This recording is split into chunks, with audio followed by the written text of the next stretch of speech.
صلى الله على محمد صلى الله عليه وسلم।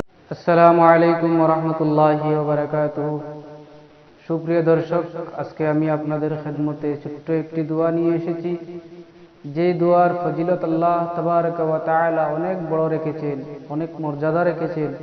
সেই দোয়ার মধ্যে যদি আমরা এই দোয়াটা নিয়মিতভাবে পাঠ করতে পারি, তো আল্লাহ তাবারক ওয়া তাআলা কালকে কিয়ামতের দিন 8টা বেহেশতের দরজার মধ্য দিয়ে যে কোনো দরজা দিয়ে আপনি বেহেশতে ঢোকার অনুমতি দান করবেন আল্লাহ তাবারক ওয়া তাআলা।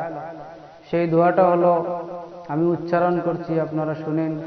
আশহাদু আল্লা ইলাহা ইল্লাল্লাহ ওয়া আশহাদু আন্না মুহাম্মাদান আবদুল্লাহি ওয়া রাসূলুহু। আমি আবার পড়ছি, আশহাদু আল্লা ইলাহা ইল্লাল্লাহ ওয়া আশহাদু আন্না মুহাম্মাদান আবদুল্লাহি ওয়া রাসূলুহু। সেই দোয়াটা মুসলমান ভাই এবং বোনের জন্য খুব জরুরি।